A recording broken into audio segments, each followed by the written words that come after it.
The House of Representatives Committee on the Review of the 1999 Constitution has proposed the creation of 31 additional states in the country. Deputy Speaker of the House of Representatives, Benjamin Kalu, who presided over plenary on Thursday, read a letter from the committee containing the proposed states. The North Central state is demanding 7 additional states, the Northeast 4, Northwest 4. Now, the Southeast is requesting 5 more states, while the South-South wants 4 additional states, and the Southwest is requesting 7 additional states. If approved, this will increase the number of states in Nigeria to 67.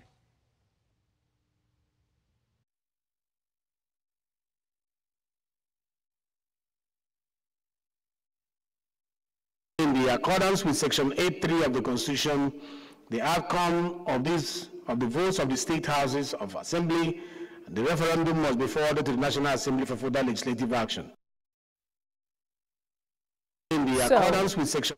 Is Nigeria ready for more states at a time when the present administration is talking about cutting the cost of governance? And how viable are the 36 states and the FCT? Will this bring more development to the people at the grassroots? These are some of the big questions we're hoping to get answers to on the show today. For more on this development, the co-founder, Africa Data Warehouse in Toronto, Canada, Bayo Adedosu, joins me now on the program. Good to have you join us at this time. Well, if these memoranda for creation of 31 new states scales through, then Nigeria will have the highest number of states in the world with 67. What are your thoughts on this? Yeah, good afternoon or good evening, Bosse. Thank you very much for having me.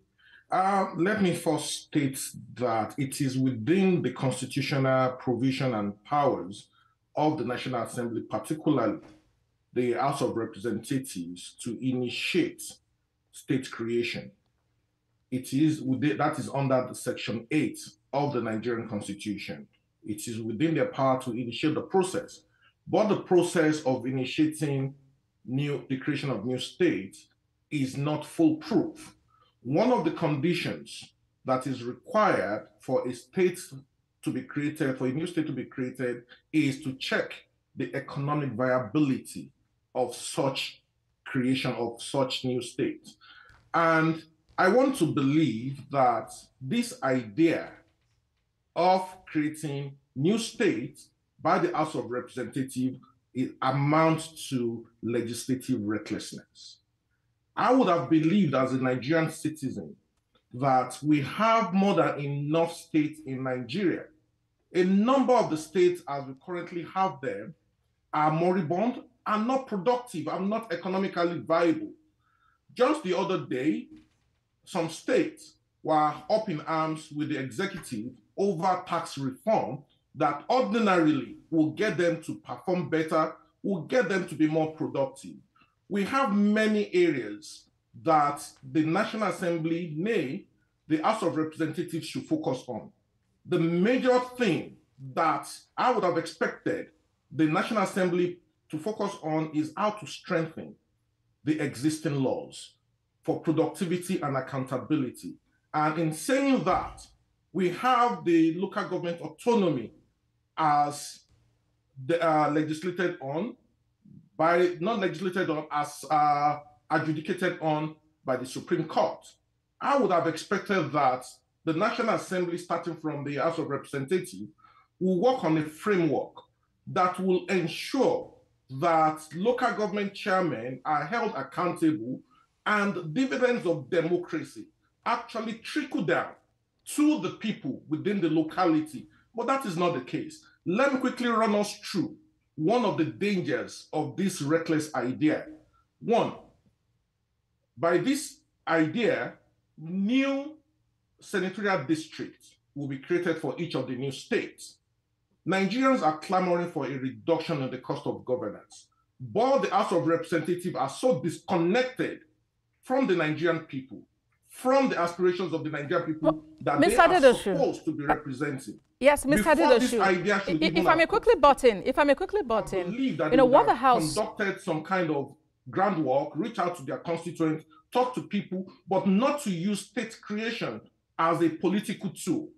Now, if we are talking about creating new 3 senatorial districts, we are simply adding to the cost of governance. That means there will be additional members of each party going to the National Assembly.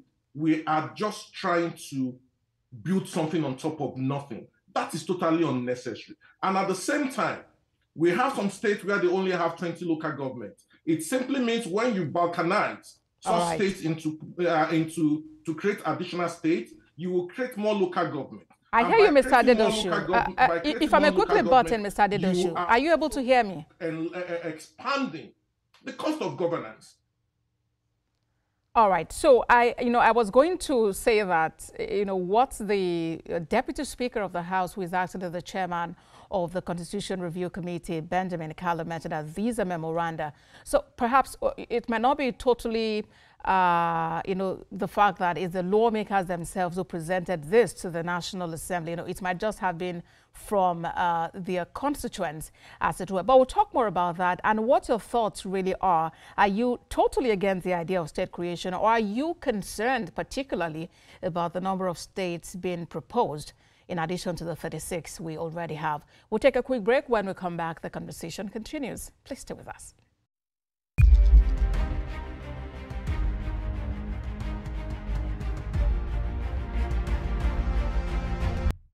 Many thanks for staying with us. Is Nigeria ready for creation of more states? This time 31. My guest is still with me here, Bayo Adedoshu. So before the break, I had mentioned that I was going to ask you this, whether you are totally against the idea of state creation or whether you are simply concerned about the number of states being proposed, considering that perhaps this might take Nigeria to being, on the Guinness Book of World Records as the country with the highest number of states. What do you think?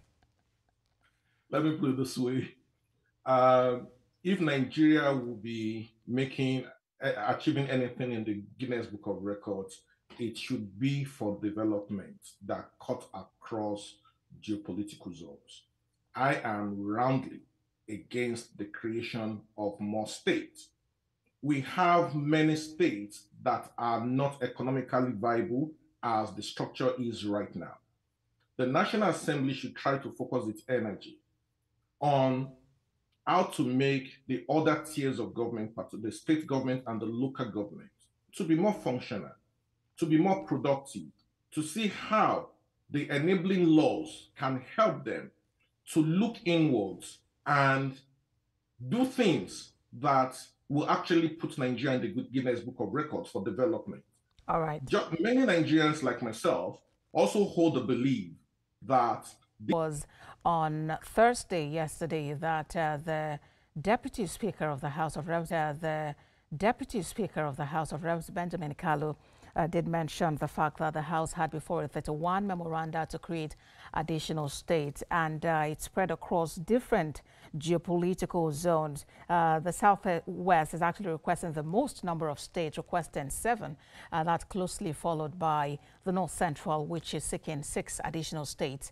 The Southeast and the Northwest each want 5 states, while the Northeast actually wants 4 states. Will this see the light of day? Would it get the buy-in of all the lawmakers, the National Assembly and the state houses of assembly? How viable will this actually be? And then if one should consider the reasons that some of these agitations are rising at this time. You talk about autonomy, you talk about resource distribution. Are these really concerns as presently constituted? And if yes, how can these concerns be addressed such that everyone feels welcome, everyone feels loved and part of the system? These are some of the dimensions we are looking at on the show today. Remember that at the very beginning, when Nigeria gained independence, initially it was about regions. It had the eastern region, had the western region, and had the northern region. As it moved on, okay, north, south, really, and west, before we had further expansion to having states, and till we got to 36 states and the federal capital, Abuja, as we have it now. Okay, I understand Mr. Adedosu is back with me now. So yes, Mr. Adedosu, I was talking about some of the concerns that people have raised about this. I mean, the reasons fueling this agitation. People talk about autonomy. People talk about resource distribution. It does appear that some part of some states or some geopolitical zones don't entirely feel they are part of the system as presently constituted. Do you agree these are serious concerns? Yeah, thank you very much for actually raising the issue of resource control. Let us ask ourselves, the states that currently have derivatives being given to them, how well have they applied the funds?